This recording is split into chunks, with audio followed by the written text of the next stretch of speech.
morning, CSC. Let us stand as we prepare to open with prayer. And this morning, our prayer champion, Vanessa, will lead us in prayer. Good morning. Good morning. Let us relax into the here and now, knowing the truth is here, knowing the kingdom of God is here. We are knowing that there is only one power, one source, one life, and that is you, Mother, Father, God. You, all power, you, all presence, you, all wisdom, you, this whole world and beyond, you, this whole body and everything in it, you, every face in this room, Mother, Father, God. And so we know that to know you is to know ourselves, to know that we are divine creations, that we are individualized expressions of the everything that is everything, Mother, Father, God. And so to know ourselves is to know health, to know wholeness, to know completeness. To know ourselves and to know each other is to know love, is to know light. To know that nothing is lacking. And so wherever we thought that something was missing, we know this cannot be true, for God is everywhere, closer than our own breath. God is every face. God is every color. God is every language. God is every culture. God is every word. And every word speaks love, and every word speaks health, and every word speaks prosperity, Mother, Father, God. And so to know who and whose we are, to know who and whose our brothers and sisters are and is to know that all is well. And to know that everywhere we walk, everywhere we speak, everywhere we exist, the harmony of God is operating, the prosperity of God is manifesting, the provision of God is moving in, through, and as us. We are giving and receiving in abundance, Mother, Father, God. And because there is more than enough for everyone, there is no competition here, there is no lack here, there is easy flow, there is respectful flow, there is loving flow, there is creative flow, Mother, Father, God. And as it is everywhere, it is right here at Celebration Spiritual Center. It is present for me. It is present for everyone within the sound of my voice, Mother, Father, God. It is present in the message of the day. It is present in the music of today, Mother, Father, God. It is present in every happy Sunday that we will be sharing momentarily, Mother, Father, God. And so we thank you for the ways that you bring your love and your light and your power and your presence into all spaces. And we thank you for the seeds that are planted today that we will carry into this day, into this week, into our voice, into our action, and that we will spark with each other and manifest into the beauty of this life, Mother, Father, God. Thank you, for this is the knowing that we are standing in and operating in and activated by, Mother, Father, God. Today is a day that is made by you, Mother, Father, God. It is made by us, and so it is good, it is great, it is prosperous. Mother, Father, God, it is with so much joy that we offer this prayer to the consciousness that hears and responds always with this and better, with so much love and light and clarity. Thank you for this truth. And it is in this faith that we move forward with Amen. Ashe. So it is.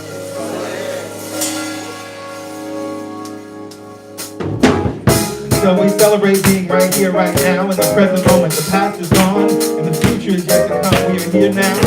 No matter what happened during this week, we made it. Yes, yes? I can feel my feet on the ground. I am in the present moment now. What a joyful place I found. Here in the present moment now. I am here now.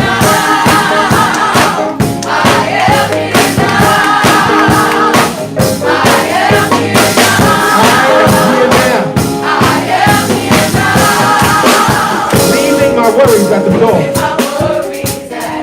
Opening to more love and joy. Celebrating now. We're in the present moment now. Yeah, we are.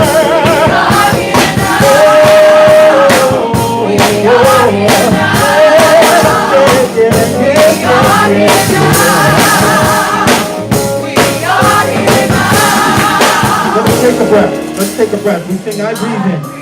I breathe out. I'm in the present moment now. Come back to your breath. It's the easiest way to get present. When you feel yourself running off with worry thoughts and doubt thoughts, just come back to your breath. And then you can sing these words. You're in the present while I'm singing so.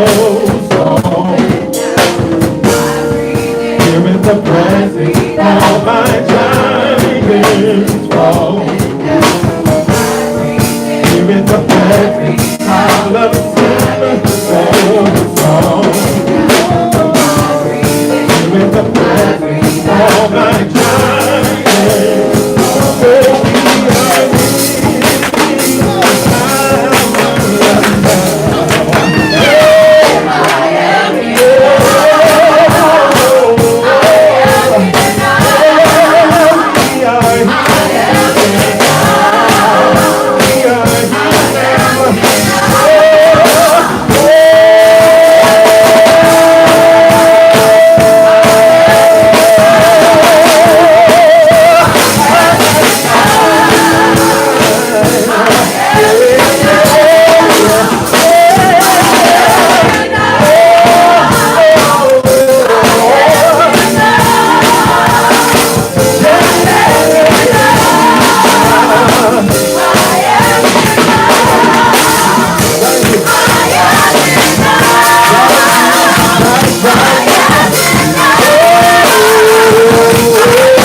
The magnificence of God.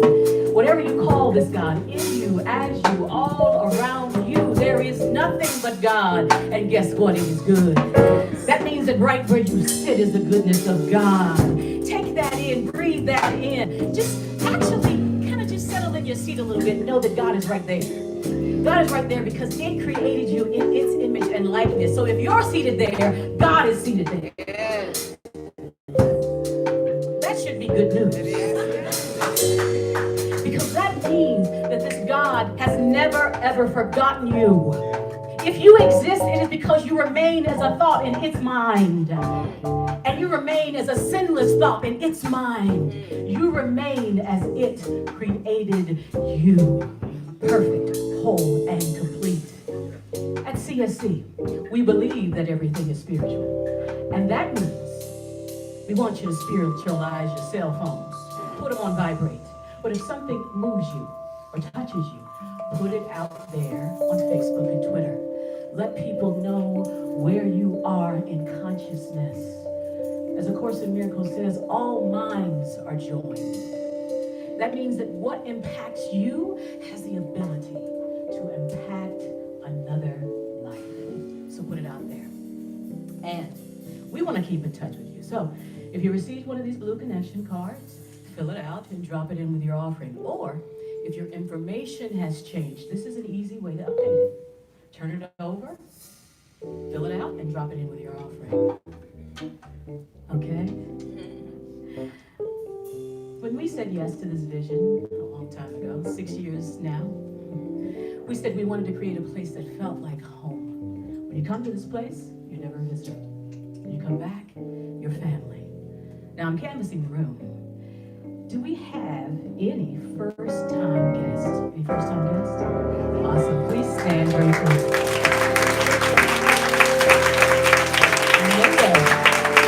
The first time you come to CSC, you're a what, everybody? Yes. Guest. And when you come back, you're what? Family. Let's all stand and greet each other like family.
So this song usually comes up for me when I have a sense and a feeling that we need to move some energy. And there's a lot happening in our country. There's a lot happening in our world. And this chant, which is a Buddhist chant that I'm sure many of you are familiar with, Nam Myoho Renge Kyo. It is a chant that supports us in aligning with what life is doing. And when I say what life is doing, well, we understand that on the grander scale, on the cosmic scale, that life is always moving towards the positive pole, that is always seeking to express and create more good, more love, more joy. And so when we create that which is unwanted, it's because we are generally not in alignment with what life is doing. And so this chant is a way for us to get back into alignment with that rhythm, with that movement of life that is seeking to express something powerful, something positive, something amazing. And so when I think about what's happening in our world right now, there's an opportunity for us to shift the energy and consciousness and to realign ourselves with life, with love, with the good that is always expressing itself.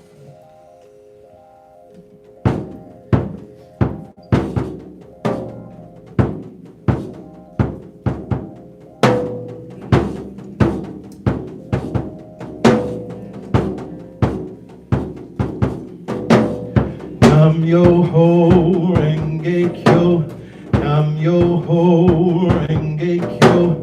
I am moving with the rhythm of life. I am moving with the rhythm of life. Nam Myoho Renge Kyo, Nam Myoho Renge Kyo. I am moving with the rhythm of life. I am moving with the rhythm of life. Nam Myoho Renge Kyo, Nam Myoho Renge Kyo. I am moving with the rhythm of life. I am moving with the rhythm of life. Nam Myoho Renge Kyo, Nam Myoho Renge Kyo. I am moving with the rhythm of life. I am moving with the rhythm of life. Nam Myoho Renge Kyo, Nam Myoho Renge Kyo. I am moving with the rhythm of life.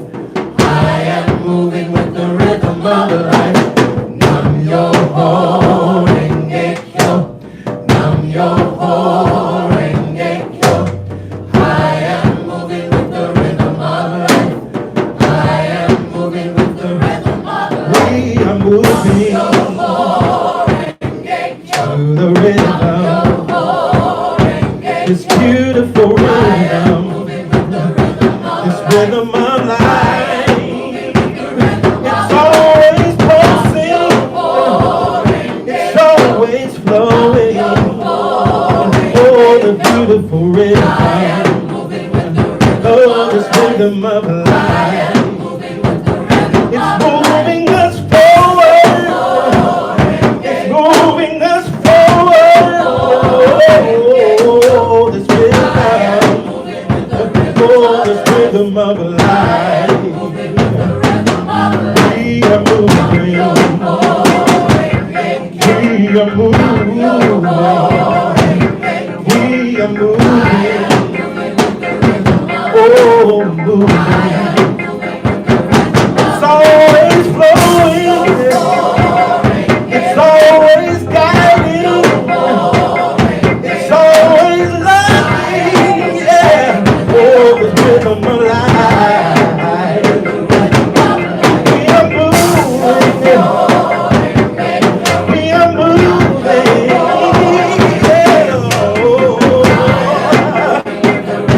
the rhythm of life.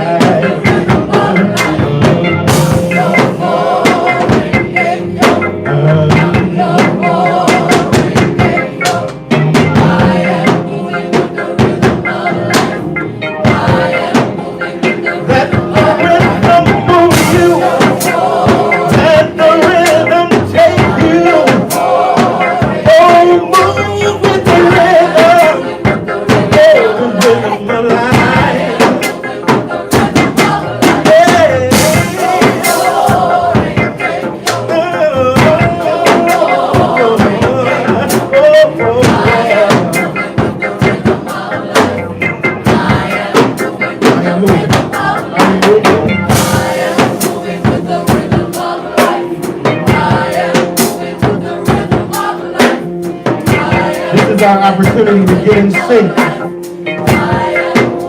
We see the results of being out of sync. We see the results of being out of alignment.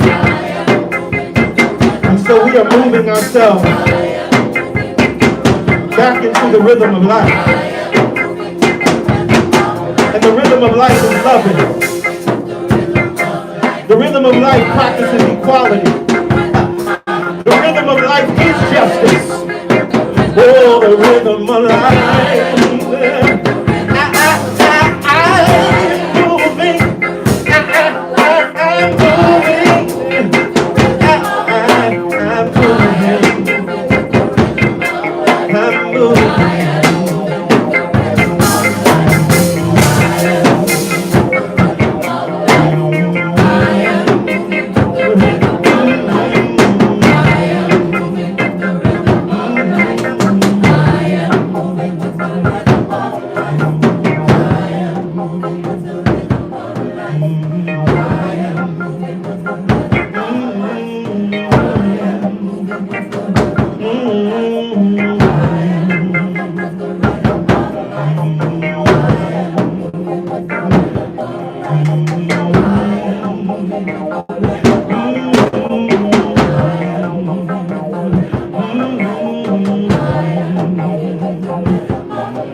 Good morning, celebration.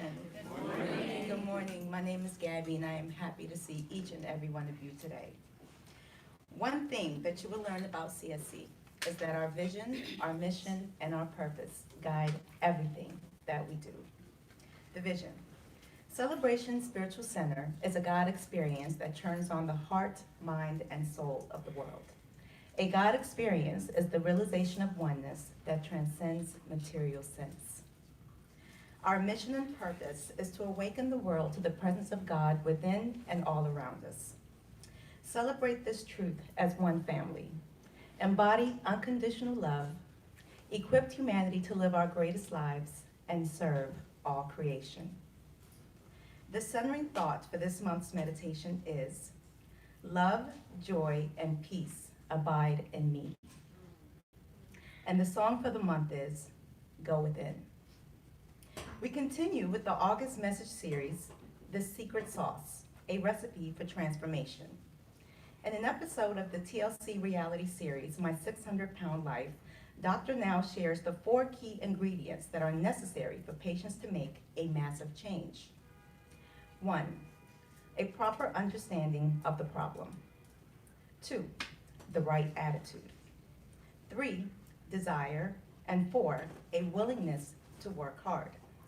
This recipe for transformation doesn't just apply to weight loss. Actually, it's the secret sauce behind every great transformation. This month, we will learn how to apply this wisdom from Dr. Now to any area of life that is calling for transformation. Once you have the secret sauce, you can put it on anything. Pastor Greg's topic today is Deep in My Heart. And now it's time for your CSC news and updates. Regular hours resume on Sunday, September 1st. Doors open at 10:30 a.m. and the celebration begins promptly at 11 a.m.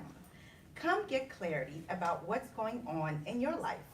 Pastor Greg and Pastor Yolanda are here to support you in applying what you learned at CSC to your daily life experiences. Join us next Sunday, August 18th at 12:30 p.m. for the God Talk. No question is off limits. Save the dates. Endless Summer with Friends and Family is coming. Yay!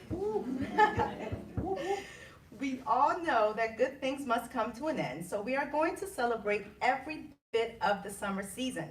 Our Friends and Family outdoor event has officially been rescheduled for Sunday, September 8th. Invite your friends and family to join us for a service at 11 a.m. and enjoy good food and fellowship afterwards out on the plaza. It's gonna be a good time, y'all. Start your day by knowing the truth of who and whose you are. PGPY and the Prayer Champions pray with us and for us every Wednesday morning at 7 a.m. Call details can be found at the member services table on our website and social media. Connect with us this Wednesday and advance confidently into your day. Text to give. It's fast, it's easy, and it's secure. Text your dollar amount to 347-744-9500, then follow the prompts. Minimum donation is $10. Again, the number is 347-744-9500. Try it out today. Now, just a few short housekeeping reminders. Food and drink is not allowed in the sanctuary except for water. However, we do ask that you keep your beverage covered. Also, no audio or video recording is permitted during service. And now we have a quick announcement from Pastor Greg. But before that, thank you for celebrating with us, and we'll see you guys next week.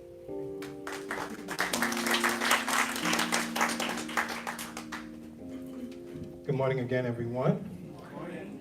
So my first announcement is that we will be holding auditions for Soul 21 at the end of this month on August 25th. After service at 12:30. So if you are interested in auditioning, the first thing to note is that previous singing experience is required.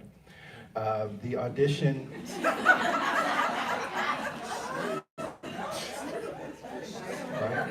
Right? This is not a time to learn how to sing. Not what we do here.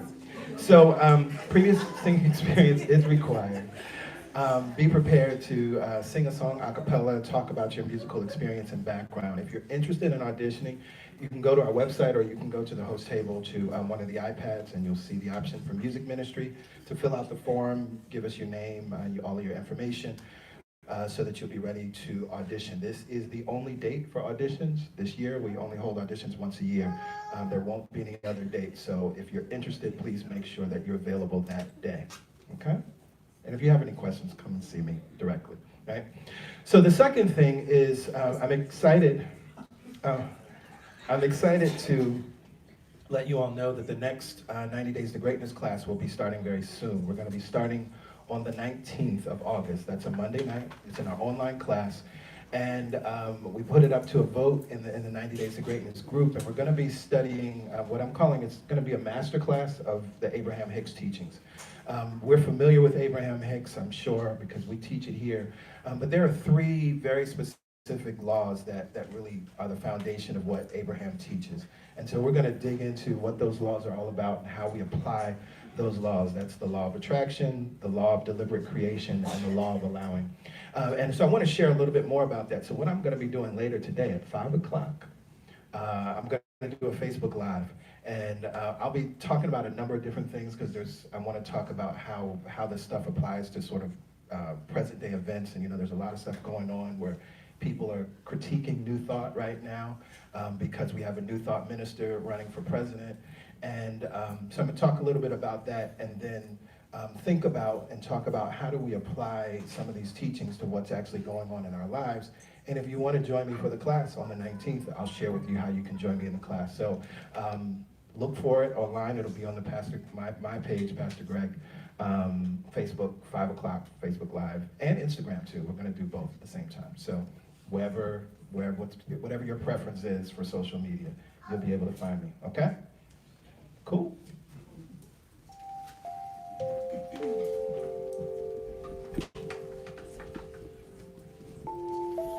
Well, we have come to this time in our service designated, dedicated to you and God. Dedicated to going within. Dedicated to remembering the truth. And more importantly, dedicated to feeling the truth. As I like to say, you can study every new thought, every ancient text. You can memorize them. You can recite them. But if you don't internalize and therefore know them, then you don't know this God that we speak of. And the easiest way to know God is to feel God. Feel God alive in you. Feel God in the breath. Feel God in the heartbeat. That's why we meditate, so that we can reconnect. Most of our day is spent on the outside, thinking about it, worrying about it, comparing ourselves to others and competing. But there's no competition on the inside. There's no competition on the inside. There is only awareness that God is there on the inside. And it doesn't matter if you are religious or spiritual, God is on the inside. So we always take time to go within. And this month, we are realizing that when we go within, peace, joy, and love abide there. Abide means it's resident there. It's always there. And so let us go to the place where these attributes, these feelings, and these vibrations reside in us. So let's close our eyes.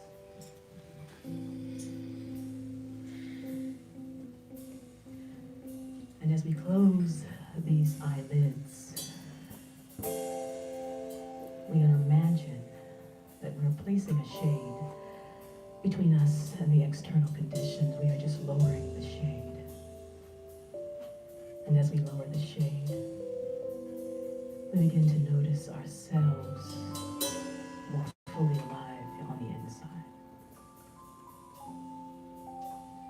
Begin by just noticing the breath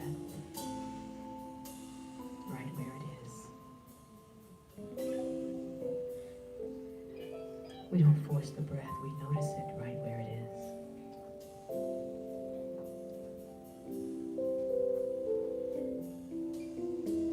And most importantly, notice that the breath is, and therefore God is.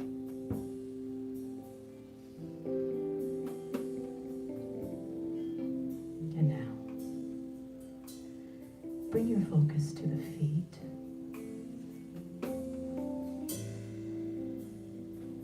Plant the feet.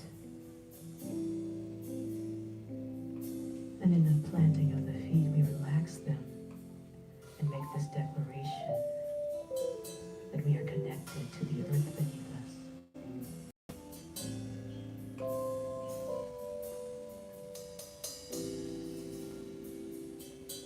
And from this place, we relax the feet and allow the energy that is being created right here and right now to slowly begin to make its way past the ankles.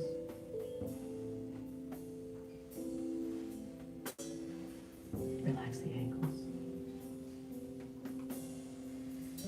Feel the energy, and in your mind, notice it traveling up the shins and the calves. So the muscles relax and the energy flows.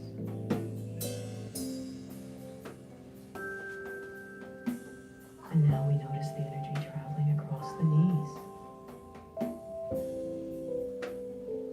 We bend to the will of this love within us. We relax the knees.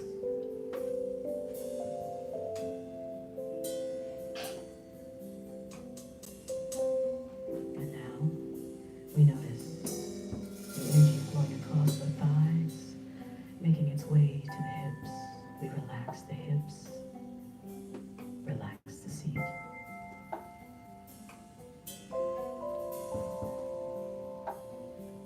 Energy travels up the spine, activating the subtle body, spinning each chakra, balancing, opening. We notice this energy moving up the spine, traveling across the heart, throat, third eye, and now out the crown of the head. Collecting consciousness together and drawing it back down through the center of our being. As it travels down, down, and down, it relaxes the shoulders.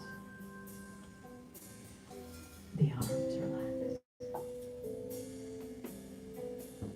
The palms relax.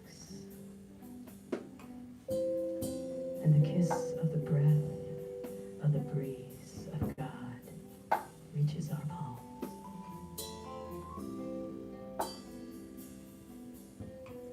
We feel it. We know it. We are it.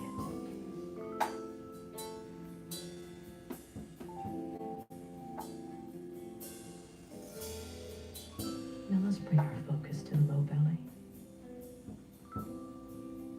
so that we maybe breathe together. Inhale through the low belly now. Inhale. Hold it there. Open the mouth and release the breath. Beautiful. Inhale through the low belly, now up through the rib cage. Front and sides and back of body. Expand it. Hold it there. Open the mouth and release. Beautiful, everyone. Now inhale all the way up through the heart chakra, center of chest. Hold it there.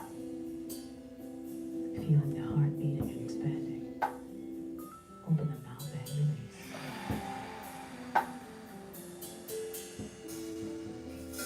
One complete breath. Inhale from low belly all the way out through heart. Breathing in.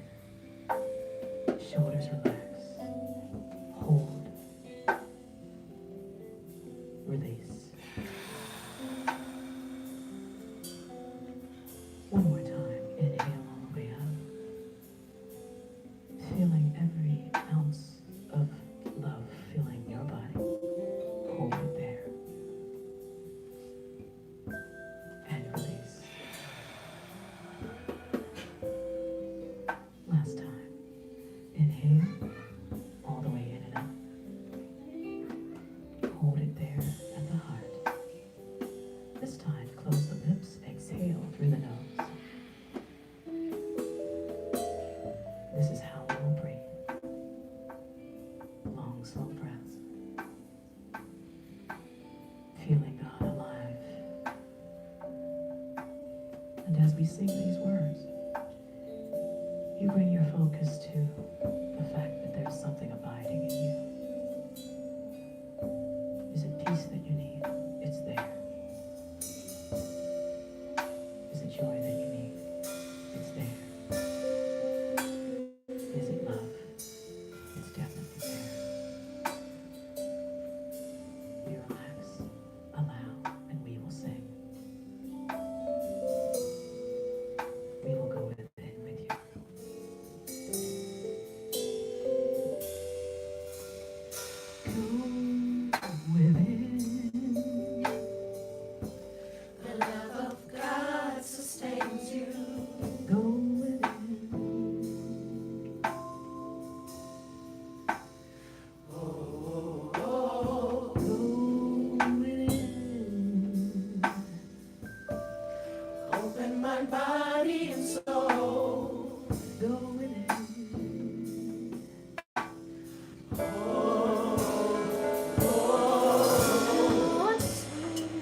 seek. Once within, go within and return to life. Scanning the body, noticing if you're holding on. Take a deeper dive within.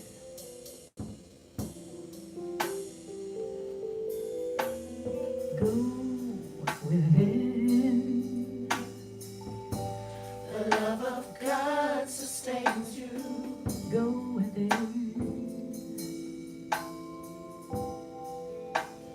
Go within. Open mind, body, and soul. Go within. Yeah. And once within. You'll find the answers you seek. Once within. Go within and return to love. We're going to take this inward journey. We're going to go where love abides, where peace abides. And as you relax into this awareness of love's presence, we will monitor this time. You just take the inward journey. Go where the truth abides. Go within. And let every voice, with the voice of God, let it be still. Now.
With our eyes still closed,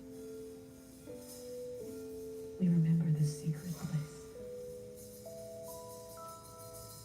our special place that we get to go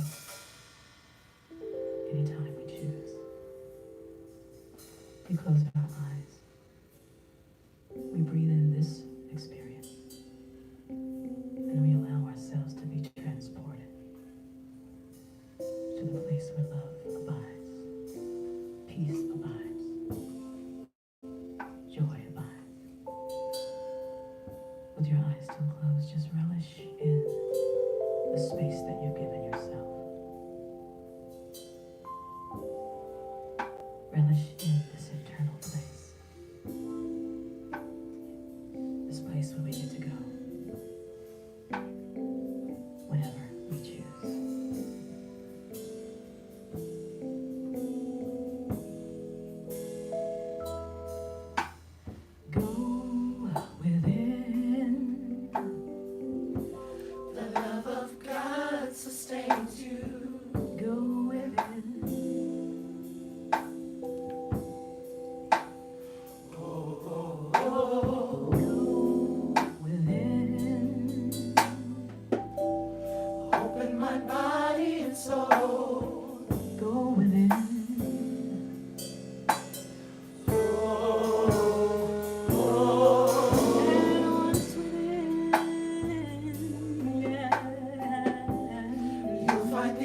answers you see.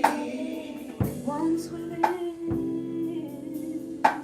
So Go within. return to love, Return to this place anytime you want. to love, Return to peace anytime you want. to love. Return to ease anytime you want. Go within and return to love, Feel it alive now in this place. to love, This love of God that is there now.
Yes.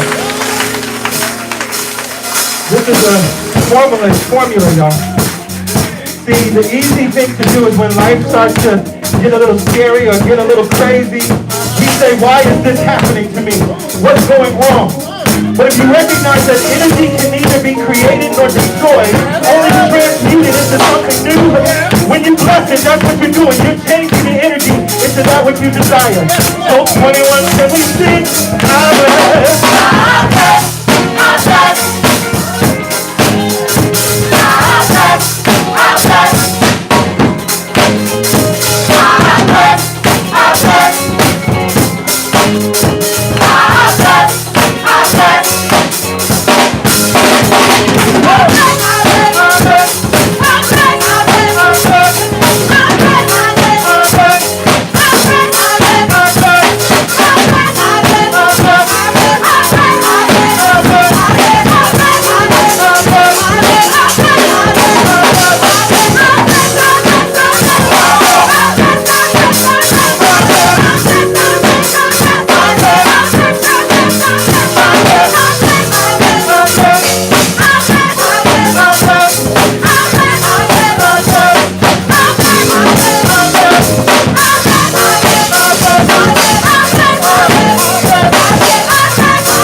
That song was inspired by Florence Scovel Shinn, and the game her daughter wanted to take that she felt it was unsafe, and she really didn't want her daughter to take the trip.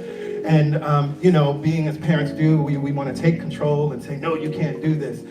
But Florence Scovel Shinn advised that mother to just bless it and call it good, because what will happen is if that trip is not what she should be doing or where she should be going, it will be dissolved. But if it's something that's beneficial, it will be beneficial. But when you push against it, when you resist it, and we know that parents, yes, right? Then that just strengthens their argument and their resolve to do it anyway. Yes. So that was inspired by that story. And it's the truth of life that when something's going on in your life and you may want to push against it or resist it in some way, and you're not sure what's going on, if you bless it and call it good and allow life to take control, allow God to take control, allow it to fight your battles on your behalf, watch your life change. Thank you so much, everyone.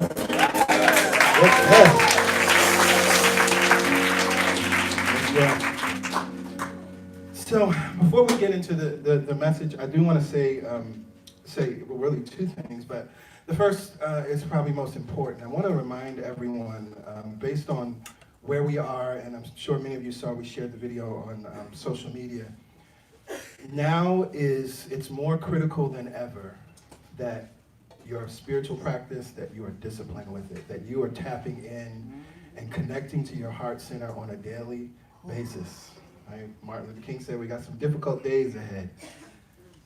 We are moving into whatever is going to take place in terms of the rest of this year and all of next year. There's a lot going on. And many of us, we're already experiencing a level of fatigue, emotional fatigue, because of all that's happening. And so what we recognize is that we have to lean in on our practices. We have to lean in on meditation. We have to lean in on yoga. We have to lean in on prayer. We have to lean in on our affirmations. We have to lean in on our chants. We have to lean in on our singing. We have to lean in on these practices that we know are beneficial, because this is what's going to help us remain resilient. We got some difficult days ahead. We may not have seen the worst yet. We don't know that. But if it continues as it is, it will already be difficult. And so I just want to echo that, and as your pastors, it's very important that we continue to remind everyone to do that. And if that means stepping away from the news, shutting stuff off, not reading every article and every opinion piece, I'm talking to myself, then it's important that we do that, right? When you find yourself constantly getting triggered and arguing with folks, you know, it's time to step away, right? The other thing is, we didn't mention, registration is open for 4Ts. The next 4Ts class will begin next month at the end of September when we come back from vacation.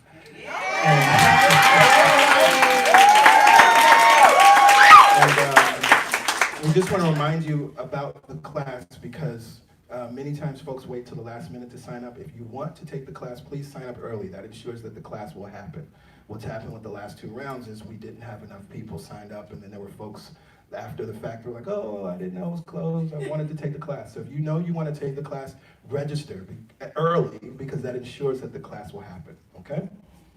All right, so we're in this series this month, and I'm excited about this series. I was reflecting on it just before service started. I was thinking about, I think this series, and really in some ways kind of the series we've done this year, have been series that you can really come back to and can really anchor your life and your practice and your understanding. As we began the year with looking at the 7 guiding principles of CSC in January and February, and I'm thinking about the seed, the soil, the tree, the fruit. These series have this profound possibility to really support you in creating what you want, but in living life victoriously and really thriving. And so I encourage you to keep coming back to this series and keep coming back to these points that we're sharing in this series, because it really is the secret sauce. It really can be applied to anything. And so, as you already heard in the description, the secret sauce, there are 4 elements that Dr. Now in the 600-Pound Life shares with a patient that are required for massive change or transformation: a proper understanding of the problem, the right attitude, desire, and a willingness to work hard. And last week we talked about number 1, a proper understanding of the problem. And I shared 3 elements. First, we must understand that we all have a 600-pound life. Just because you may not be carrying around 600 pounds, it doesn't mean that there is not an equivalent, many times a non-physical equivalent, if we begin to look at our life. So that's important. The second piece is that there are no magic pills. What we find in the program, My 600-Pound Life, many people think that, oh, if I get the surgery, that's going to solve all my problems. And they find out they can't get surgery immediately. And the first thing that they must do is actually lose weight on their own before they can have the surgery. Similarly, when you come to CSC and you take a class, you may have thought you were going to get a magic affirmation or a magic formula. And you find out quickly that you got to do some forgiveness sheets. Yes. And then number 3, we come to the realization that there's really only one problem, as A Course in Miracles teaches us, and that problem is the problem of separation. And that problem has already been solved. But we create and miscreate because we think or feel that we're separated, or don't realize that we're one with all that is. And so when we heal that problem of separation, that is what supports us, and then creating whatever the transformation that we wanted. So Today we're going to talk about that second piece, the right attitude. And I love how things work so beautifully. Given everything that's been happening in our country, I've been doing some deep diving back into some of our past leaders and those that I consider our prophets. Listening to the sermons of Martin Luther King, listening to the speeches of Malcolm X, and going back to things like Eyes on the Prize, the award-winning program that was aired on PBS in the 80s. And I'm doing that for a few reasons, because I want to see, what did we miss, right? We're still here, right? After all of that love, after all of that marching, after all of those speeches, after bills that were passed, right? The Civil Rights Act, the Voting Rights Act, but here we are still in this place. And also, I think that sometimes there's many of our leaders and teachers at that time were ahead of their time, right? And so I'm like, can we hear something that we didn't hear then that can support us? And so as I was doing that, I went back to a famous speech from Malcolm X, The Ballad or the Bullet. And it's interesting because he gives this speech in 1964, which was an election year. This is the year that Lyndon Johnson was elected after, of course, Kennedy was assassinated. And so it was sort of a pivotal speech that he gave many times. There are different versions of the speech, but very similar in a lot of ways that he gave in many cities. And so I looked at where he gave the speech in Detroit specifically, and also in Cleveland. But when he was in Detroit, he said something that was very interesting that helps us in exactly where we are in talking about the secret sauce. He said, once you change your philosophy, you change your thought pattern. Once you change your thought pattern, you change your attitude. Once you change your attitude, it changes your behavior pattern. And then you can go on into some action. Brother Malcolm was a New Thought speaker. You hear that? Once you change your philosophy, you change your thought pattern. Once you change your thought pattern, you change your attitude. We're talking about right attitude today. Once you change your attitude, it changes your behavior pattern, and then you go into some action. And so to understand right attitude and what this is all about as it relates to the secret sauce, we're going to look at this formula that Brother Malcolm gave us. Right philosophy, right thought pattern, right attitude, right behavior pattern, and right action. So when we talk about right philosophy, we need to understand a few things. Now, we are here, so we have embraced the philosophy of New Thought. It's not a religion, it's a philosophy. It's a way of thinking, it's a way of being. This is why there is Jewish New Thought. This is why there's Islamic New Thought. This is why there's Taoist New Thought. This is why there's Christian New Thought, right? This is a philosophy. And one of the things that's important is that in order to embrace a philosophy, and what I would consider right philosophy, is a philosophy that has proven results. You wouldn't want to mess with a philosophy or get hooked up with a philosophy that doesn't have proven results. Yes, yes? We also recognize then if it has proven results, it should have a long track record.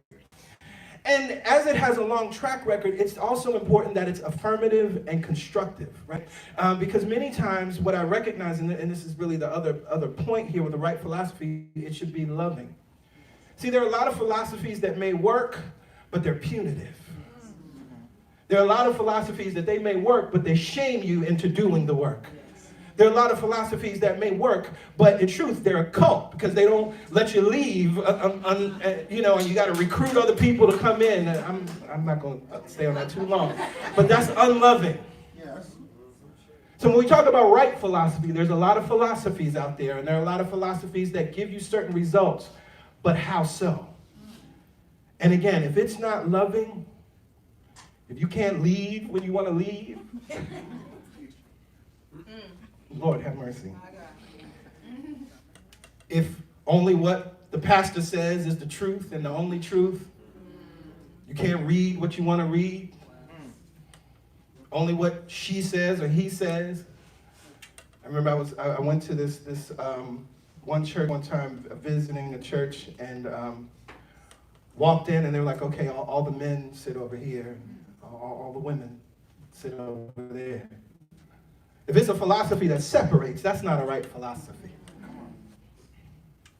And again, I don't believe that that's loving. So when we talk about right philosophy, again, we've embraced New Thought. But it's important that as you're even looking at, in truth, even some New Thought teachers, you want to look at these things. Proven results, long track record. Is it affirmative? Is it constructive? Is it loving? Is it punitive or not? Right? Do you feel free in that philosophy? So the second thing he says, if we have a right philosophy, then what a right philosophy does is it leads us into a certain thought pattern, a right thought pattern. And I love, he uses the word pattern twice, thought pattern and behavior pattern. So I think it's important that we define and really highlight what pattern is. Pattern is a noun. It simply means a reliable sample of traits, acts, tendencies, or other observable characteristics of a person, group, or institution. Traits, acts, tendencies, characteristics. So what I love about this is when we think about a right thought pattern, this is very important when we look at new thought, because we say, think a new thought, change your thoughts, change your life, right? And so taking that completely literally, it's like we think, oh, I just changed this thought, I am worthy. And now my life is going to change, right? But what's interesting is that's not how it works. And we've all had that unfortunate experience where we realize that, oh, that's not how it works, right? It's simple and yet not that simple. And what's important here is that we understand that once we embrace a philosophy, we must allow this philosophy to create traits, acts, tendencies, and observable characteristics within us. That's the thought pattern, right? And so then our thoughts, the traits of our thoughts, the acts of our thoughts, the tendency of our thoughts must be in alignment with the philosophy, and that's the sense of change. And it made me think about sort of a misunderstanding of the law of attraction in the same way, because some people would say that the law of attraction, if they defined it, would say thought creates things, and that's not true.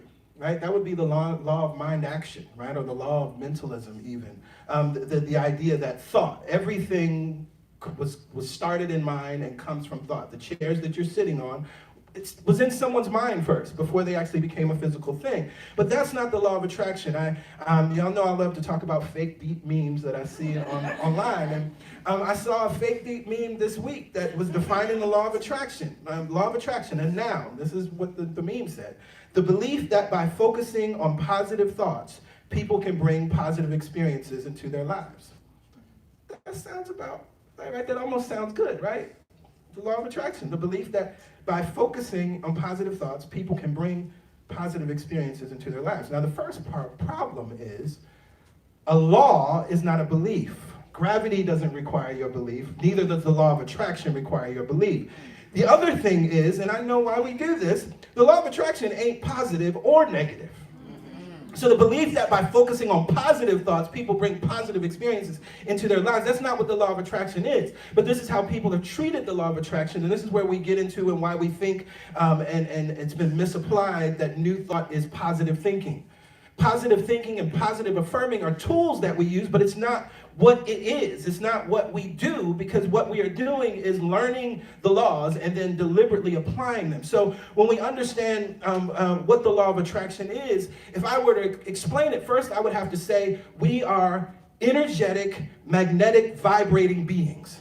And because of that, knowingly or unknowingly, whatever we are vibrating, we attract into our lives. Yeah. That's what's really going on with the law of attraction, right? And it's again, neither positive or negative, but first, we have to understand that idea that you are a vibrational being, you are an energetic being, you are a magnetic being, always drawing into your experience the frequency or the vibration that you're sending out, knowingly or unknowingly. And so a new thought, what we get to learn to do is to understand our vibration and understand through our emotions how we are actually sending out a signal that may not be a signal we actually want, and how we are even unconsciously sending out signals that bring good into our lives. So then when we look at this idea of right thought pattern, a thought pattern creates things, not just thought. Thought starts the process, but you have to actually have a pattern of thought. You actually have to focus on that thought, that idea for a period of time till it's emotionalized. I'm hearing Napoleon Hill because I love that. Only a thought which is emotionalized can bring forth the results that we desire. A thought pattern then is the vibration or frequency. So in order to develop right thought patterns, we must be diligent. Disciplined and focused. You got to hang out with your chosen philosophy. You got got to hang in your chosen philosophy. And that's how you create the thought pattern. So that's why first, again, this embrace of a philosophy, whatever that philosophy is for you, whatever that mix of philosophy is for you, spend some time with it, right? This is why I love in New Thought, one of the first two guiding principles really is the idea that God is, that there's this thing, and God is just a name, a container that we use. It is, and it is everywhere present at all times. And in truth, there is only this thing. There's one mind, one presence, one power, working in all, through all, and as all. And each of us are individualized expressions of that thing. We are one with it. It's that understanding why Jesus said, I and my Father are one. No man comes to the Father except by me. Not in the sense that you can only get to God through Jesus, but he recognized that he was an individualized expression. Each of you could affirm that same thing. No one, no man, no woman, no child, no person can come to the all that is except by you. I experience God when I come to you. I experience God when I see you. I experience God when I talk to you. I'm experiencing the expression of God. And so we hang out in that philosophy because that is true. That's why you're worthy. Because that is true, that's why you have power and are powerful. Because that is true, that's why you're prosperous. Because that is true, that's why you're abundant. Because that is true, that's why you can be, do, or have whatever you want. Yes. And so often we have that flipped when we come to New Thought. It's about the stuff. The stuff is a result of the truth. So we hang out in that philosophy. The other, you've heard me say it many times, in sort of paraphrasing Pema Chodron, where she says, pick a path, any path, and go deeper. And I say, pick a text, any text, and go deeper. I think it was a few years ago where I said, just pick one book for that year, right? And just sit with that book. I don't care what it is, if it's A Course in Miracles, if it's Abraham, if it's Ernest Holmes, if it's the Fillmores, Charles and Myrtle Fillmore, if it's Florence Scovel Shinn. There's so many wonderful texts, right? But take that text and go deeper. Hang out with it. Hang in with it, right? And really let it speak to you.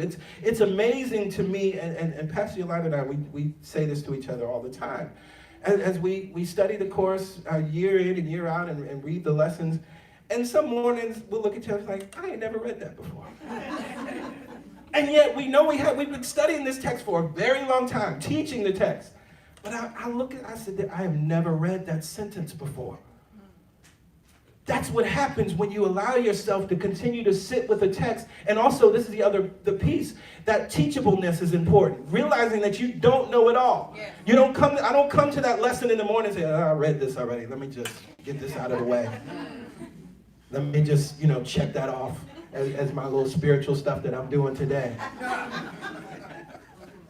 I come to the text realizing that I've never, and in truth, this is sort of a deeper level, I've literally never read it before. Today is a brand new day. This moment never existed before, and actually the page is brand new in this new creation that I'm experiencing and expressing. It is a brand new experience. That's even deeper we think about in our relationships, right? We can do the same thing, right? I'm speaking to myself when I say that. Right? I'm just hearing that in that moment. If we begin to approach each other in that same way, I've never seen you before. I've never experienced you before. I've never talked to you before, but we bring the past into today and recreate it. Right? All right, let that speak to you. Right philosophy, right thought pattern. And again, we want to create a pattern, not just right thoughts. Right thought pattern. And then he says the right thought pattern leads to a right attitude. And we recognize that having a right attitude is powerful. So this is what Dr. Now shared. We got to understand what the problem is. We have to have a proper understanding of the problem, and then we have to have a right attitude. But if we break that out, we don't get to the right attitude without the philosophy and the thought pattern. And the right attitude is interesting. I was reminded of in You Are the Placebo, Dr. Joe Dispenza. He talks about the surgeon Bernie Siegel, who worked with cancer patients, and he was really curious because he had many cancer patients who they had the worst odds. They were not expected to survive. But he found that many of these patients, the patients with the worst odds actually did survive. But the patients with better odds tended to die. And it didn't make sense to him, right? Because just based on the diagnosis, this person, based on the severity of the cancer, should have lived. And based on the other person, based on the severity of the cancer, they shouldn't have lived. And so his work defined cancer survivors largely as those who had a feisty, fighting spirit. And he concluded that there were no incurable diseases, only incurable patients. Siegel also began writing about hope as a powerful force for healing, about unconditional love with the natural pharmacy of elixirs it provides as the most powerful stimulant of the immune system. And so what he began to understand was that the people that were surviving actually had the right attitude. And so this idea, and this can get folks in, get us in trouble, so I want to clear this up. When we say there are no incurable diseases, or rather when Dr. Joe says there are no incurable diseases, only incurable patients. What we're recognizing and we're understanding then is that when you see someone who the odds say they shouldn't survive, and you see someone who the odds say they should survive, and the one who should survive doesn't, and the one who shouldn't survive does survive, we have to ask the question that there must be something else going on. Because the odds alone are not telling us what's supposed to happen. It logically would say that the odds are what should dictate the outcome, but it doesn't. And so then we understand that what's going on is their belief system. What's going on is they have a philosophy, they have a thought pattern, and they've developed what he calls a feisty fighting spirit, an attitude, in this sense, the right attitude that allows them to move through it. But not only that, that right attitude is developed and lives in this idea of hope. Just that alone, and it's being proven now through scientific research, just the belief that you can be healed, or you can be cured, or you can live longer, that alone makes the difference between patient A and patient B. And then he goes further. He says, healing and unconditional love actually literally creates, it's measurable, a natural pharmacy of elixirs. And it's the most powerful stimulant to the immune system. And so what we're starting to see, it can be measured that actually the genes that promote health and healing begin to turn on. And the genes that promote the degradation of the body turn off. Just through this process. He also talks about here, he's looked at, which is why we teach forgiveness, the process and power of forgiveness. It does powerful work. And we find that within these beautiful souls who are demonstrating to us what the power of a right attitude has and does for us. Now, when I think about this, it reminds me of the manifestation equation. And I'm sure many of you know the manifestation equation. For those that don't, I get to teach it to you today. So the manifestation equation can be remembered through a very simple acronym, TEAM, T-E-E-M, okay? And what TEAM stands for is thought times emotion plus expectation equals manifestation. TEAM, thought times emotion plus expectation equals manifestation, okay?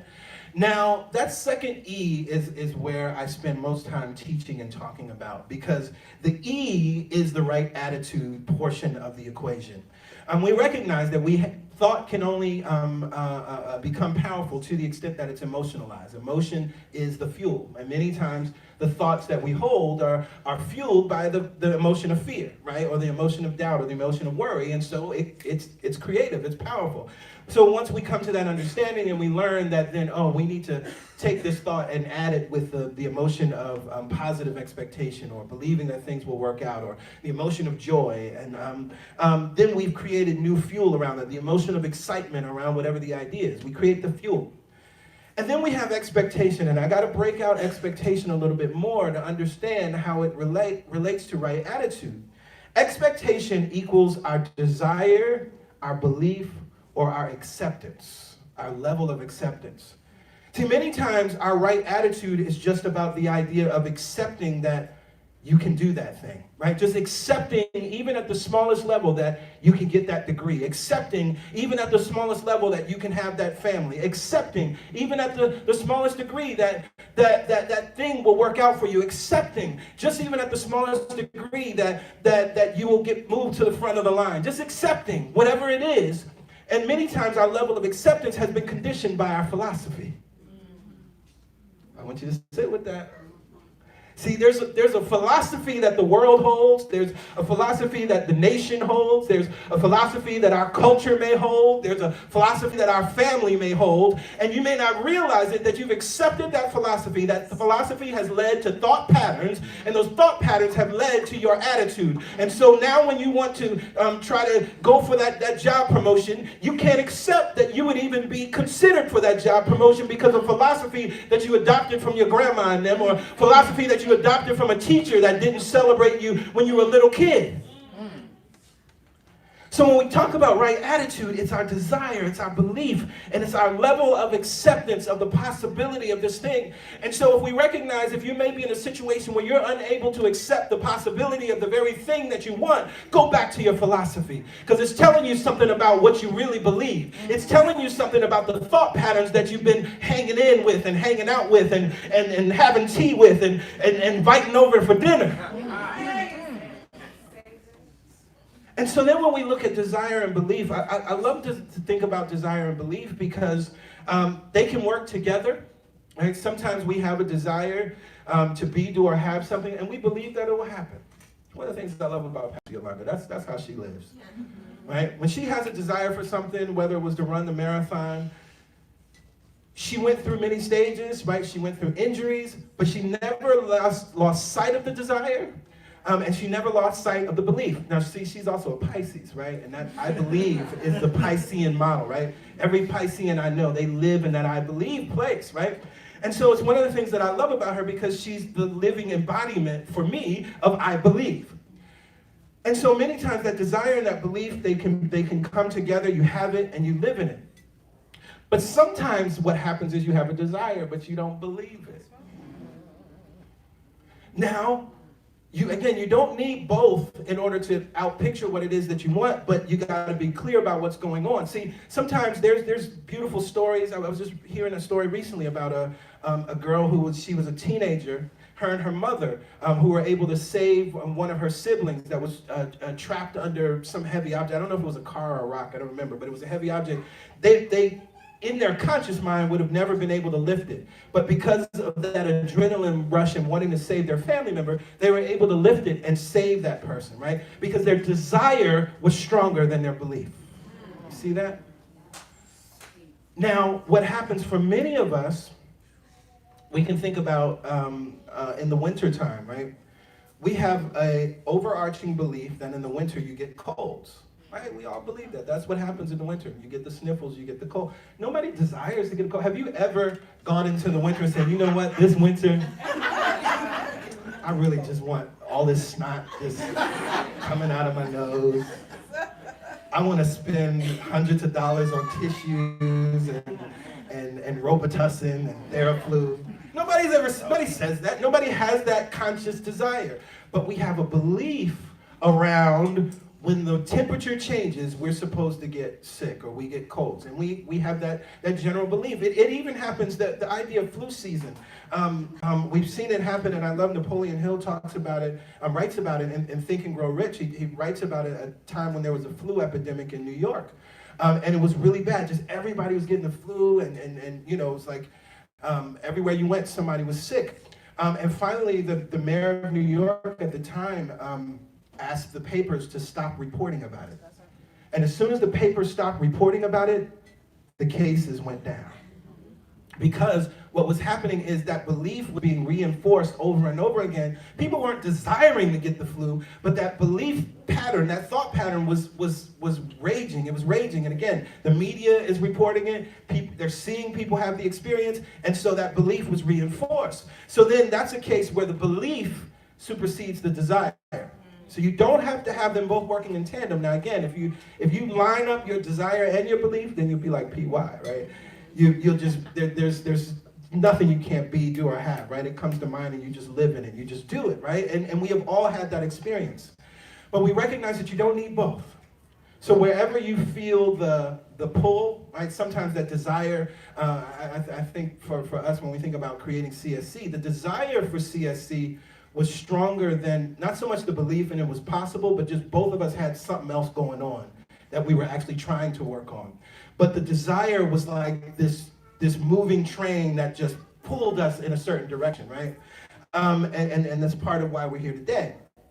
So if you know that the desire is the thing, you can't help yourself. You're writing out your business plan, or you're thinking about and imagining and visualizing, and you're not even trying to consciously do it. It's just pulling you that way, that you know your desire is really strong. Sometimes there's just that belief system. You just know, as the title of this message says, deep in my heart, I do believe. Right? This is what was underneath the idea of that song, deep in my heart, I do believe we shall overcome. There was this deep belief in spite of the circumstances. Every time I hear from John Lewis, he's just this sainted being in my eyes, right? But I think about him and I think about the level of belief that was required across that bridge. And I always encourage anyone, please go to Alabama, see those places, touch that ground. The ground is alive, it speaks. But when I think about that level of belief, how deep it had to be. It's articulated in the song, but the song still doesn't really show us what it had to be. Do you realize the Montgomery bus boycott lasted for an entire year? I wish we would try to. We can't, I was talking to Pastor Lynn about the other day, this Soul Cycle and Equinox stuff. And Lord, now I don't know if I can watch my Marvel movies anymore.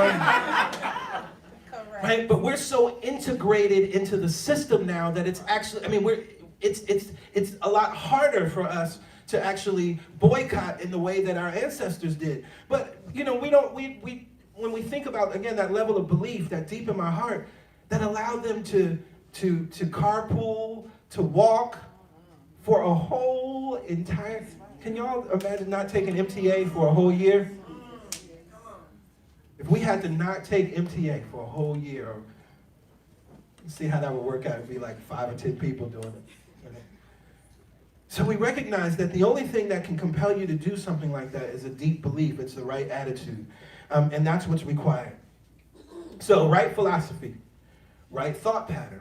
Right thought pattern leads us to the right attitude. And then from the right attitude, we then get right behavior pattern. I love this.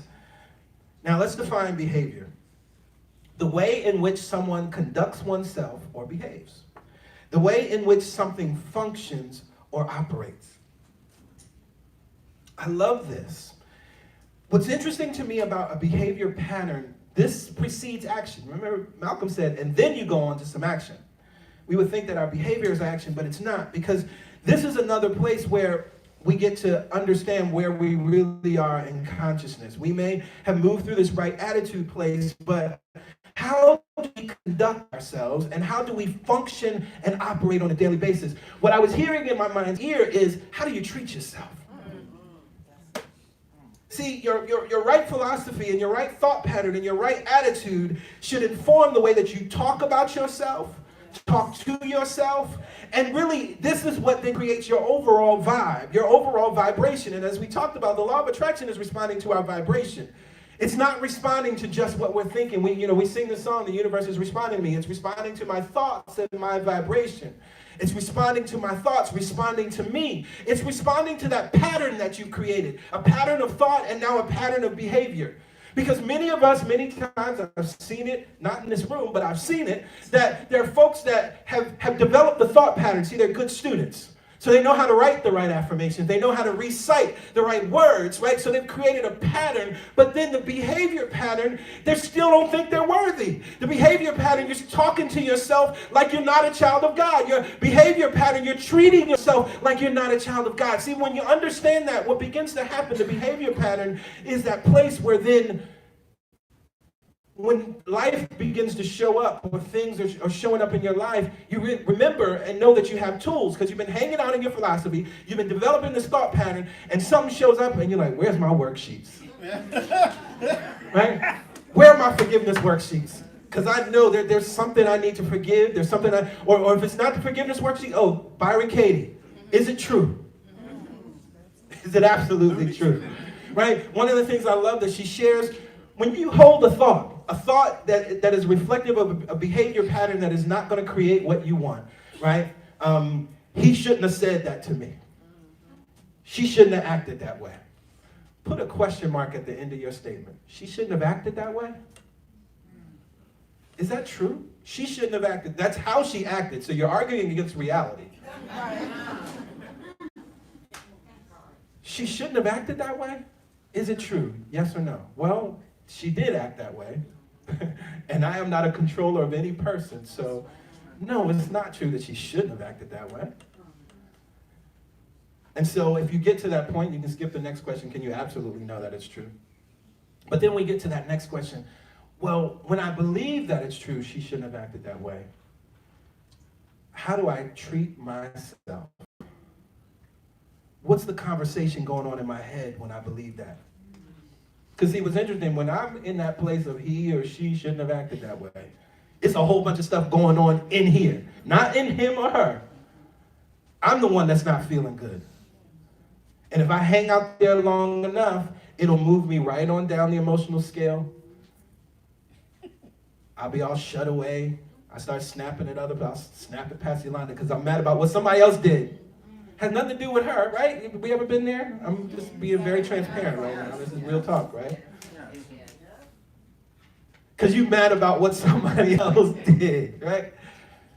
So what that means is now you are not being yourself. Because yourself is the self that's aligned with love and expressing love, right? You're out of alignment with yourself. And you can go even deeper in the questions, sort of the sub-questions there, what addictions show up in that moment, right? Because then we get into a place where we want to soothe ourselves because we don't feel good. So we watch more TV than we should have watched, or we want to feel good, so we eat more than we should have eaten, or we start to do all these other things, which we recognize these are the roots, and we talked about this last week, understanding the problem. We understand that these are the things that then lead us to these addictive patterns that then outpicture as our 600-pound lives, right? Whatever that life looks like. So our behavior pattern, what begins to happen when we are in right philosophy and right thought pattern, when we are in this place of a right attitude, as Brother Malcolm has shared and as Dr. Now has shared, the right attitude then leads to a right behavior pattern. The other piece of this, what's interesting in my 600-pound life, and we can all relate because we've done it in our lives, folks will start out really good, right? They're on the diet, they're doing the diet, maybe even after they've had the surgery and the pounds are flowing. And then we watch them, and they're like, I did really good this week. I had a good week, so I'm just run over here to Burger King and, reward myself. Right? And so this is where we understand that the behavior pattern hasn't really shifted yet, right? Again, what does that look like for us? Oh, well, I've been disciplined. I've been doing my morning practice. I've been affirming. I've been reading. I've been doing that. I ain't got to do that this morning. I don't have to meditate today. But the problem is that when we do that, we create a new pattern. And this is why that discipline is so important, that no matter what, quoting PY again, she says, if I won the lottery today, I would get up tomorrow and still do my morning practice. Right? It's that level of discipline. And it's so incredibly important, particularly when things are going well. It's so incredibly important when things are going well. Because that's when we get into the place that I got it, right? That's the same reason why a person in the case of this show, that they've been doing well and things are going well, and so they're like, oh, I can go and do what I used to do because I'll be all right? In truth, it's deceptive. When things are going well, that's when you should lean into your practice even more. Because what that does, inevitably, as you lean into the practice when things are good, when things are going well, when the money is flowing, when you got that beautiful boo by your side, right? When you do it in that moment, then, because inevitably there are winds and waves in life, inevitably there's going to be something that happens, whether it's the transition of a loved one, whether it's a ending of a job, or things happen, right? Your practice, that behavior pattern that you've developed, is the thing that will kick in. It will kick in automatically because you've been feeding yourself. You've developed and created the pattern. And so I want to leave you with this. Right philosophy leads to right thought patterns. Right thought pattern leads to right attitude. Right attitude leads to right behavior patterns. And then Malcolm X says, and then you can go on to some action. And the only action that I want to talk about is inspired action. Because again, there's so many ways to take action, but we recognize that so often we take action from desperation. It's a question I ask myself all the time. If I want to take action, is this thought, is this idea, is this desire coming from inspiration or desperation? And what does desperation look like? If your back is against the wall and you have somebody in front of you with a knife, you move into a fight or flight response. And in a fight or flight response, what happens is everything begins to focus, and you access maybe one or two ideas to try to save yourself or get away, right? Depending if you are strong or you're skilled or you study martial arts, you might, come on, what's up, right? You might fight them, right? Because you know you have those skills. If you don't think you're strong enough to overtake that person, you're gonna run, right? Maybe you'll try to kick them or trip them, right? But there's only a few things that you're gonna access based on what you believe is possible for you in that moment. And so this is how we approach life. We approach life as if we are against the wall with somebody with a knife in front of us, making desperate choices, making desperate decisions, making decisions from this small menu of choices. The truth is, all this time while you think you're being attacked by life, first of all, there's nobody there, right? It's in your mind, the perception that your back is against the wall. But from that place, what you're not able to do is realize that there's all this room all around you, to places to run, places to go. There's infinite possibilities. There are answers. There are new ways of seeing. There's clarity that's available to you. But first, you got to say, wait a minute, I'm not against any wall. That was self-imposed. And when you move yourself away from it, then all of a sudden you can breathe. It's like, which is a beautiful thing that we must do, when we're in a moment of crisis. Just stop to take a breath and say, wait a minute, okay, this is an experience. My back is not against the wall. What I know to be true is that I'm supported, protected, and there are infinite possibilities at all times. I have access to answers. This is why I love the simple prayer, show me. But you can't pray, show me, if you think your back is against the wall and somebody has a knife at your throat. Right, it's not going to work, because you're going to be like, okay, God, like, hurry up, right? You're going to be in this anxious place. The show me place, and that prayer comes from this place of realizing that you're connected to this powerful thing. You're connected to the all that is. You're connected to answers. And it speaks to you all the time through life, right? You can pray, show me, and then see a billboard. Like this happened to me once. And then you see a billboard sign that's the answer to your prayer, right? And it's like, oh, okay, got it. But you cannot pray that prayer from the idea of thinking that your back is against the wall. Now, it's interesting to me, in this speech, The Ballad of the Bullet, 64, Malcolm X was just in the mode of his transition, right? He had just left the Nation of Islam and created Muslim Mosque Incorporated and really focusing on black nationalism. He hadn't gone on his Hajj yet. So he was still hypercritical of the civil rights movement and even belittling at times. And so it's interesting because in the context of this speech, as I say, the title of this sermon is Deep in My Heart, inspired by We Shall Overcome. He criticizes We Shall Overcome, right? And he says here, Uncle Sam's hands are dripping with the blood of the black man in this country. He's the earth's #1 hypocrite. And you over here singing, we shall overcome. We want freedom now, but we're not going to get it saying we shall overcome. We've got to fight until we overcome. And as I hear these words, and one of the reasons that I wanted to go back to his words is I think it resonates with sort of how we feel right now, right? It's even the thing where we're speaking out against, thoughts and prayers, right? And particularly for those Republicans that won't vote on gun reform, right? But they want to send out thoughts and prayers every time something happens. And it's annoying, yes? Right? And it echoes kind of the same sentiment that Malcolm was speaking and sharing in this moment.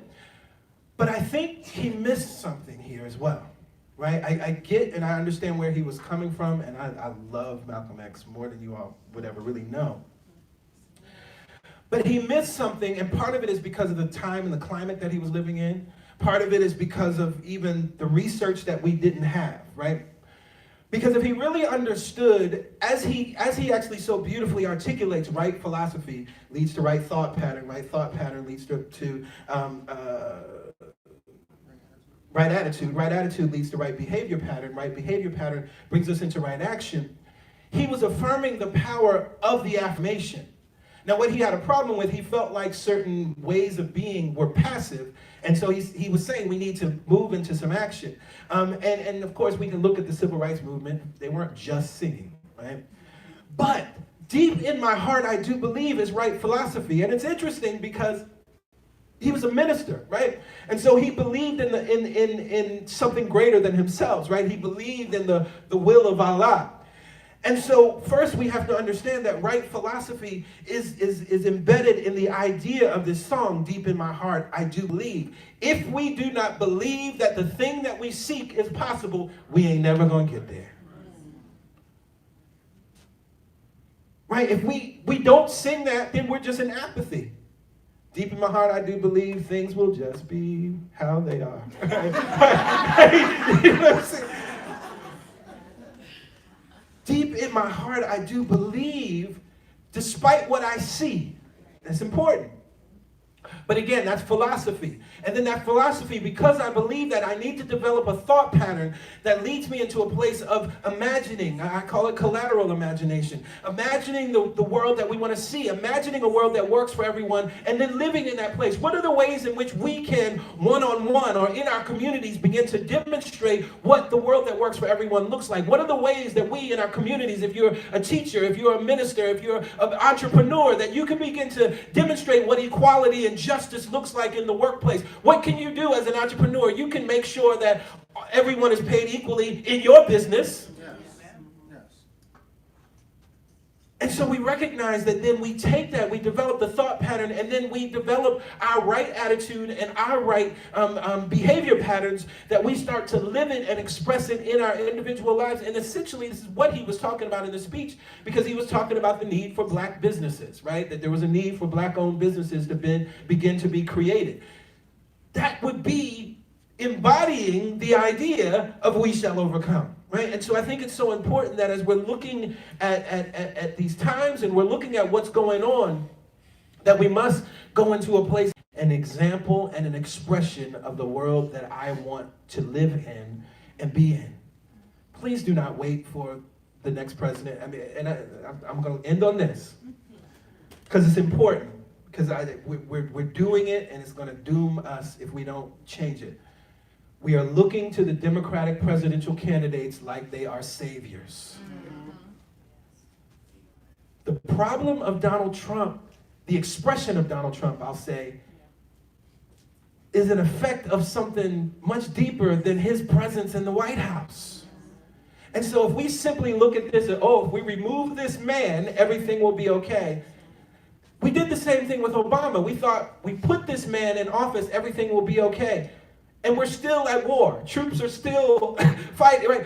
This perpetual war, I was sharing with Pastor Yolanda, I realized, as Malcolm was born in 2001, a few months after 9/11, her generation, they've only known a country at war. They don't know what it's like to be in the country and we're not at war. That's what it's always been in their lifetime. And so we looked at, and we're grateful for all that Obama did, right? Grateful for the administration and the positive things that came through that administration. But we treated him like the savior. Oh, hope, change, everything's going to be great, right? Meanwhile, all of the symptoms, all of the sickness that existed in this country, it was manifesting in a more overt way. It always existed. And so now Trump and all of the expressions that come with him and his presidency and his cabinet and the criminality, all of that is an expression of a deeper issue that needs to be healed. So we cannot think or act as if getting him out of the White House solves everything. And so if we take the energy off of that, then we can go to the words that are attributed to God. They be the change. Be the change in the world that you want to see.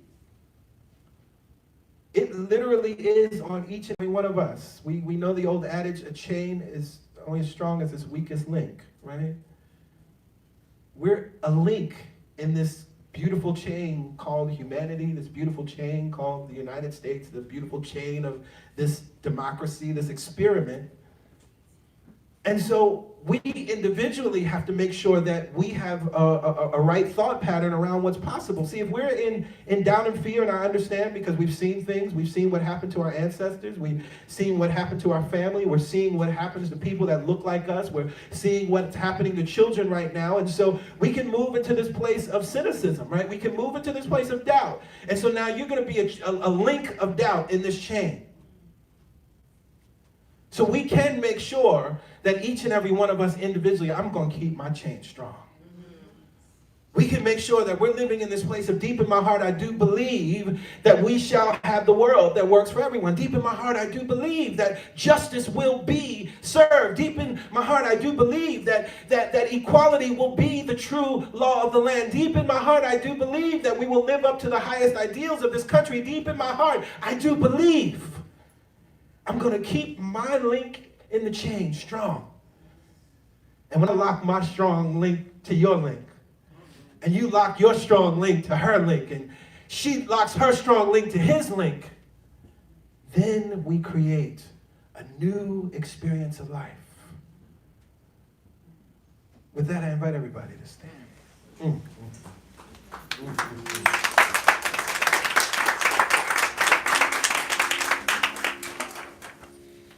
It's so powerful. It's so powerful. As I said, I was asking and looking. Is there something we've missed? Wanted to hear these words afresh, hear these words anew, and there it is, right there, clear as day. This beautiful process, right philosophy, leads to right thought patterns. Right thought patterns leads to a right attitude. Right attitude leads to right behavior patterns.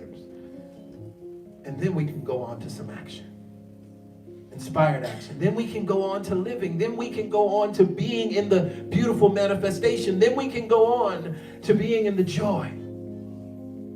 So right here and right now, I invite everyone to take a deep breath in and we exhale. I stand in this complete knowing right here and right now that there is one mind, one power, one presence working in all and through all.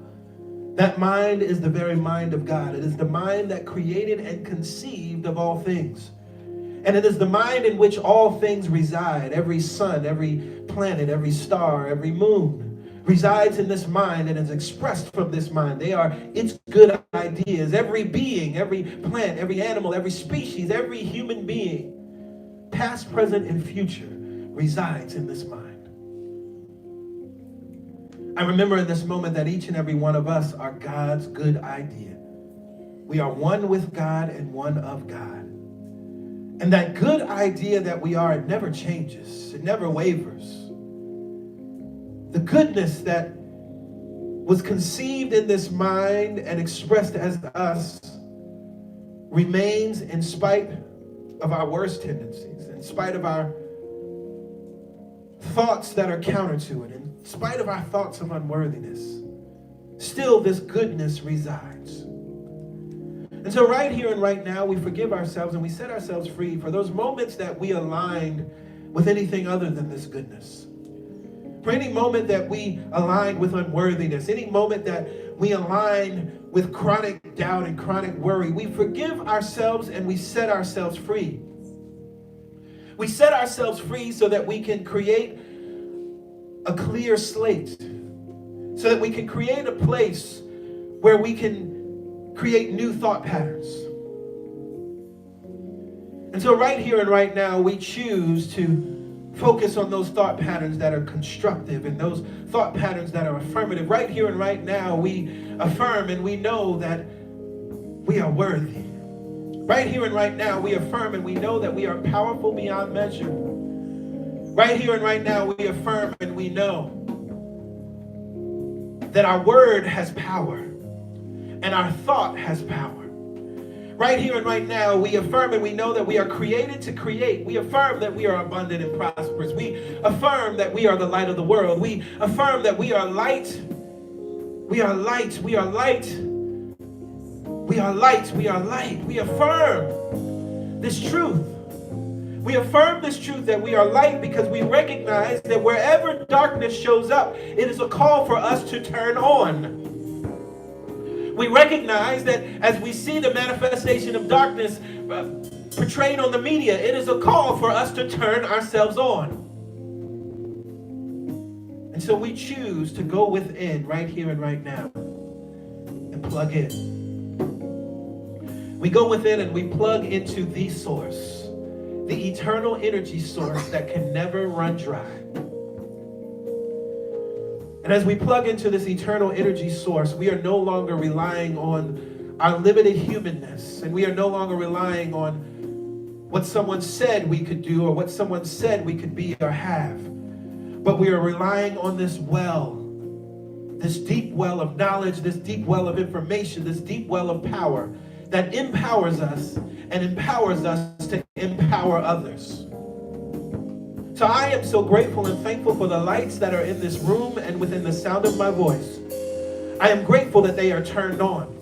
I'm grateful that they are tapped in. I am grateful that they are tuned in, and I am grateful that they are emanating a frequency of love. A frequency of love that transmutes hate. A frequency of love that transmutes injustice. A frequency of love that transmutes inequality. A frequency of love that transmutes separation. A frequency of love that transmutes otherness. A frequency of love that transmutes all of the dark things that we are seeing playing out in our world.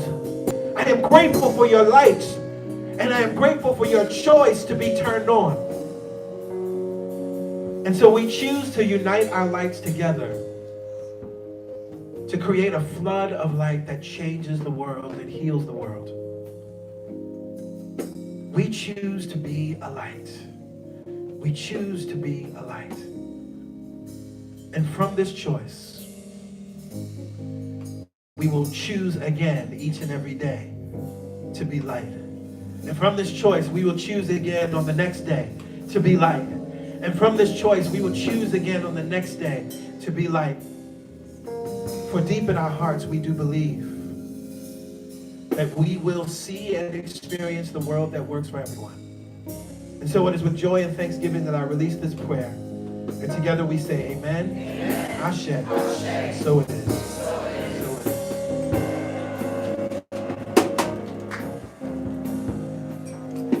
Have a seat, everybody.